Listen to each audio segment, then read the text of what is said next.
Das Finale von Wonder Egg Priority wurde diesen Dienstag ausgestrahlt und die Reaktionen auf dieses waren überwiegend negativ. Viele Leute waren der Meinung, dass die Folge eine Menge der Storypunkte nicht zu einem zufriedenstellenden Ende geführt hat und dass es daher eventuell sogar besser gewesen wäre, die Folge überhaupt nicht erst auszustrahlen, da sie den Anime im Großen und Ganzen heruntergezogen hat. Allerdings bin ich der Meinung, dass vielen einfach ein paar wichtige Details in dieser letzten Folge entgangen sind und welche ich versuche in diesem Video zu erklären. Dabei sei gesagt, dass es sich hierbei nicht um eine tiefergehende Analyse der Folge handeln soll. Mein Ziel ist es, bei der ganzen Geschichte kurz und bündig zu bleiben. Sollte aber dennoch der Wunsch nach einer tieferen Analyse der Folge und damit der Show im Gesamten bestehen und die offenen Fragen nicht in den Kommentaren beantwortet werden können, dann ist ein längeres Video sicher möglich, auch wenn es im Moment nicht geplant ist. Doch bevor wir beginnen, sei natürlich noch einmal gesagt, dass ich vor dem Schauen dieses Videos allen empfehle, sich den Anime selbst anzusehen, denn auch wenn er sicher so seine Fehler hat, so ist es im Großen und Ganzen eine gute Serie, die zwar keine perfekte, aber meiner Meinung nach doch zumindest gute Landung am Ende hinlegte.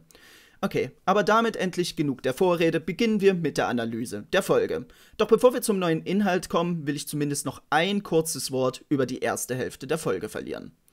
Bei der ersten Hälfte handelte es sich nämlich wieder mal um einen Recap der bereits ausgestrahlten Folgen, was natürlich auch für mich zunächst ein wenig enttäuschend war, hatte man doch die Möglichkeit, eine Doppelfolge zu senden. Nun weiß ich sicher nicht, was hinter den Kulissen genau alles ablief, aber meine Vermutung ist, dass das leider die einzige Möglichkeit für diese letzte Folge gewesen ist. Nachdem bereits zuvor eine der Folgen aufgrund von Zeitdruck gegen eine Recap-Folge ausgetauscht werden musste, brauchte die Serie einen neuen Termin im TV-Programm des japanischen Fernsehens.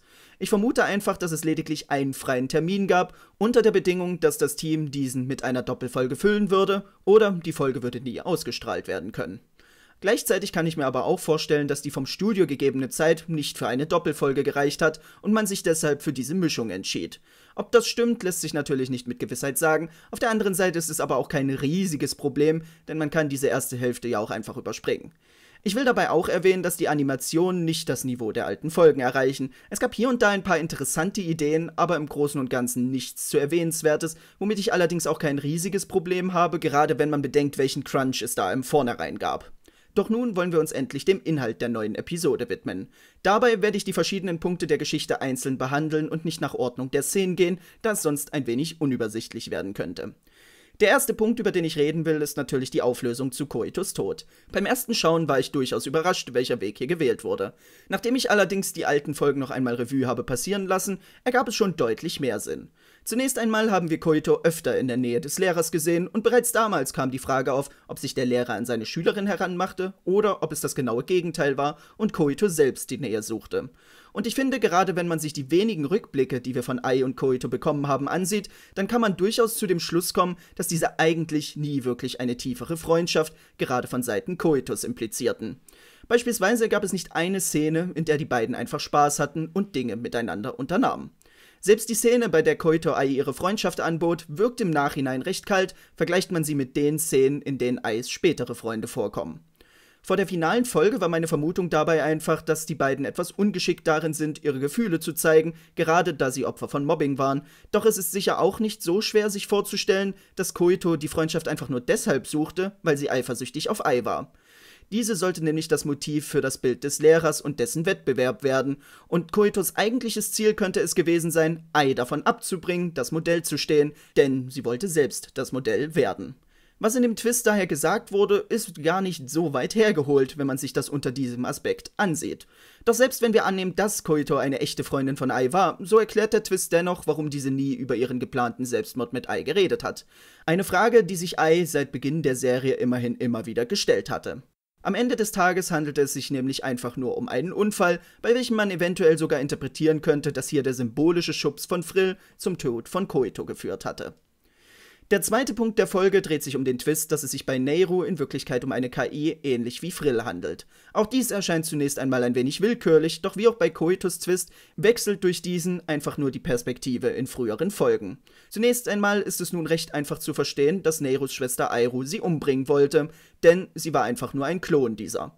Man kann nachvollziehen, dass Airu eventuell das Gefühl hatte, dass ihr eigener Wert geringer wurde, weil nun eine perfektere Version von ihr existierte und daher eine von beiden sterben müsste. Doch der Twist erklärt auch einige andere von Neirus Charaktermomenten. Da sie weiß, dass sie nur eine KI ist, stellte sie sich nach der Attacke ihrer Schwester die Frage, welchen Wert ihre Existenz eigentlich besitzt. War sie überhaupt ein lebendes Wesen? Gar ein Mensch? Und wenn nicht, war ihre Existenz weniger wert als die eines Menschen. Es erklärt sehr gut, warum sie zu Beginn der Serie eine große Anzahl Wonder Eggs kaufte und wahrscheinlich auch eine große Anzahl an Wonder-Killern gleichzeitig bekämpfte. Sie sah sich selbst einfach nicht als wertvoll genug an, um auf ihr Leben zu achten. Und da kommt natürlich der erste ihrer beiden Character Arcs ins Spiel. Nachdem sie Ai getroffen hat, hat sie verstanden, dass ihre Existenz für manche Leute wichtig ist und damit auch einen Wert besitzt. Doch das ist nicht alles, was ihren Charakter ausmacht. Der zweite Punkt, weswegen es meiner Meinung nach den Twist mit der KI gab, war, um den Gegenpol zu Frill zu bilden. Da sie beide KIs sind, ist ein Vergleich zwischen diesen nur natürlich. Denn auch wenn Frill nach der Idee eines 14-jährigen Mädchens gebaut wurde und man ihr dafür sogar Gefühle gab, was sie so weit menschlich wirken ließ, dass selbst Aka und Uraraka teilweise vergaßen, dass sie eine KI war, so war sie nie wirklich menschlich, denn es fehlte ihr eine wichtige Eigenschaft. Und das war Empathie. Sie kannte zwar ihre eigenen Gefühle und handelte auch nach diesen, sie wollte sich immerhin gut und nicht schlecht fühlen, aber sie hat nie verstanden, wie andere Menschen um sie herum gefühlt hatten. Das wird auch nochmal durch ihre Freunde gezeigt und wie diese mit den anderen Mädchen reden. Doch kommen wir zurück zu Neiru. Folge 9 drehte sich um ihre Freundin, die nach einem missglückten Experiment ins Koma gefallen war und nur von einer Maschine am Leben gehalten wurde. Neiru könnte die Maschine abstellen und ihrer Freundin damit den Tod gewähren, doch selbst nachdem sie in einem Wonder Egg auf ihre Freundin trifft, die ihr genau das sagt, kann sie sich nicht dazu durchringen. Nur mit der Hilfe von Ai gelingt es Neiru dann das erste Mal, die Gefühle und Wünsche eines anderen über ihre eigenen zu stellen, auch wenn es sie hart trifft. Das war der Moment, in welchem sie zu mehr geworden ist, als es Frill und ihre Freunde je waren, denn sie hat im Prinzip die Grenze zum Menschwerden überschritten. Und ich denke, dass das auch die letzte Szene mit ihr zeigen soll. Die anderen KIs machen sich zwar über sie lustig, weil Neiru nicht ihr Tier opfern möchte, um selbst zu überleben, und dass sie, wenn sie überlebt, vielleicht auch irgendwann zu einem richtigen Menschen werden kann, realisieren dabei aber nicht, dass Neiru dieses Ziel im Gegensatz zu ihnen bereits erreicht hatte. Natürlich bleibt dennoch eine Frage offen, und diese wäre, warum hat Neiru sich am Ende dazu entschieden, sich von den 3 anderen KIs töten zu lassen? Könnte es sein, dass sie, nachdem sie nun ihre Schwester gerettet hat, nicht mehr in die Traumwelt zurückkehren kann, wo laut ihrer eigenen Aussage der Schmerz ihrer Wunden nicht zu spüren ist? Oder hat sie vielleicht doch wieder das Gefühl gekriegt, nachdem sie ihre Schwester wiedergesehen hatte, dass ihre Existenz keinen Wert besitzt? Während das sicher mögliche Gründe sind, so denke ich nicht, dass das alles ist. Ich denke, es hat eher etwas mit ihrer zweiten Entwicklung zu tun. Sie sieht ihr Tier nicht mehr einfach nur als ein Werkzeug, um ein Ziel zu erreichen, sondern als ein ebenbürtiges Lebewesen, welches sicher nicht durchmachen will, was die anderen Tiere durchmachen mussten, als diese qualvoll getötet und dann verspeist wurden. Man darf dabei natürlich auch nicht vergessen, dass Neiru sich nicht einfach hat umbringen lassen, sondern sie hat den Kampf gegen Frill und ihre Freundinnen gewählt, in der Hoffnung, sie zu besiegen. Sie wollte bloß ihr Tier dafür nicht in Gefahr bringen. Es mag vielleicht nicht die Entscheidung sein, die viele Leute treffen würden, aber ich denke, es passt irgendwo zu ihrer Entwicklung, vor allem auch deshalb, weil eine Szene zuvor zeigte, wie sie sicherstellte, dass Adam, die Ratte, auf jeden Fall ein neues Zuhause hätte, wenn sie nicht mehr da sein sollte. Zu guter Letzt will ich natürlich noch über das Ende der anderen 3 Charaktere reden. Beginnen wir dabei mit Momo und Rika. Ich habe oft gelesen, dass das Verhalten der beiden ein wenig merkwürdig war, waren sie doch nur wenige Folgen zuvor zu Tode verängstigt worden.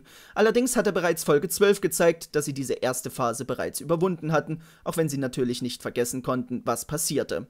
Und ich denke, das ist ein wichtiger Punkt, den man im Hinterkopf behalten sollte, um zu verstehen, was hier passierte. Denn beide wollen eigentlich, dass es wieder so wird wie früher, dass sie alle zusammen Spaß haben und einfach Freundinnen sind. Sie versuchen das krampfhaft zu erreichen, indem sie zum Beispiel gemeinsam zum Karaoke gehen. Am Ende wissen sie allerdings, dass sie das, was passiert ist, nie vollkommen vergessen können. Jedes Mal, wenn sie sich treffen, würden sie daran erinnert, welchen Albtraum sie hatten durchmachen müssen, und deswegen reduzieren sie ihre Treffen immer weiter, bis sie irgendwann komplett getrennter Wege gehen. Nun gab es durchaus Bedenken darüber, was aus Rika und Momoe wird. Könnte das doch alles auch wiederum dazu führen, dass sie selbst Selbstmord begehen. Doch ich denke nicht, dass die Serie dies implizieren wollte, und um das zu erklären, schauen wir mal ein wenig stärker auf den letzten Charakter, nämlich Ai. Nachdem Ai herausfindet, dass Neiru sich hat umbringen lassen, ist sie natürlich enorm geschockt. Nicht nur über den Tod an sich, sondern auch, weil sich wiederholte, was sie bereits durchgemacht hatte. Ihre zweite Freundin nach Koito beschloss, sich das Leben zu nehmen, und wieder wurde Ai dabei außen vor gelassen. Kein Gespräch, kein Gesuch nach Hilfe, nichts. Ai fühlte sich natürlich erneut betrogen und zurückgelassen, und gerade auch, weil Rika und Momoe sie langsam ebenfalls verließen, war sie wieder an einem Punkt angelangt, an welchem sie nach Koitos Tod gewesen war. Keine Freunde, niemanden zum Reden, einfach nur einsam. Und aufgrund dieser Emotionen, unter anderem eben Wut, beschließt sie, das Handy wegzuwerfen, als Nero sie ein letztes Mal vor ihrem Tod anrufen will, was auch bedeutet, dass sie die letzte Chance verwirft, noch einmal mit ihr zu sprechen. Eine Entscheidung, die sie direkt danach bereut. Doch wie bereits angesprochen, ist es damit noch nicht zu Ende, denn alles scheint wieder so wie früher zu sein. Sie hat niemanden, die sie eine Freundin nennen könnte, und sie kommt darüber hinaus auch noch auf eine neue Schule, wo sie niemanden kennt. Die Serie endet allerdings nicht auf diesem eher negativen Ton, denn am Ende waren die gesamten Erlebnisse, auch wenn Ai scheinbar alles wieder verloren hat, nicht bedeutungslos. Sie und auch die anderen beiden Mädchen sind durch diese Reise gewachsen. Ai bekam mehr Vertrauen in sich selbst. Im Gegensatz zu früher war sie es ja sogar, die zum einen Neiru und später auch Momoe angesprochen hat, was schlussendlich zu Freundschaften führte. Folge 12 hatte diesen Wandel recht gut gezeigt, indem man eine Ai-Version aus einer Parallelwelt gegenübergestellt hat. Doch nicht nur für den Zuschauer war das wichtig, sondern auch für Ai selbst, die gesehen hat, wie sie sich in dieser kurzen Zeit weiterentwickelt hatte. Sie hat gemerkt, dass sie sich nicht mehr verstecken muss und dass, selbst wenn sie alle Freunde verlieren sollte, sie noch immer die Fähigkeit hat, neue zu finden. Momoe auf der anderen Seite hat gelernt, wer sie selbst sein wollte. Ihr ganzer Charakter drehte sich immerhin genau darum. Sie wollte eigentlich ein ganz normales Mädchen sein, doch ihr Umfeld suggerierte ihr immer wieder, dass sie eigentlich eher wie ein Junge ist. Selbst der Selbstmord ihrer Freundin bestätigte diese Vermutung, wäre es doch alles nie passiert, wenn sie einfach die Rolle eingenommen hätte. Folge 10 war es, in der ihr die Augen geöffnet wurden und ihr wurde klar, wer sie wirklich sein wollte, egal was andere sagten. Und zu guter Letzt ist da noch Rika. Ihre Unsicherheit kam aus der Frage, ob sie überhaupt erwünscht war und ob es nicht besser wäre, wenn sie einfach sterben würde, da sie so niemandem zur Last fiele. Das beste Beispiel dafür waren natürlich ihre eigenen Eltern. Ihre Mutter wusste zum Beispiel nicht einmal mehr, wer Rikas Vater war, und der Vater selbst hatte beide bereits vor langer Zeit sitzen lassen, was ihr im Großen und Ganzen das Gefühl gab, dass ihr ganzes Leben lediglich ein Unfall und ein riesengroßer Fehler war. Doch im Verlauf von Folge 7 lernt sie nicht nur die Gefühle ihrer Mutter besser zu verstehen und dass diese nicht nur an sich selbst, sondern auch an sie denkt, sondern sie lernt darüber hinaus auch, dass es Leute gibt, die sie um sich herum haben wollen.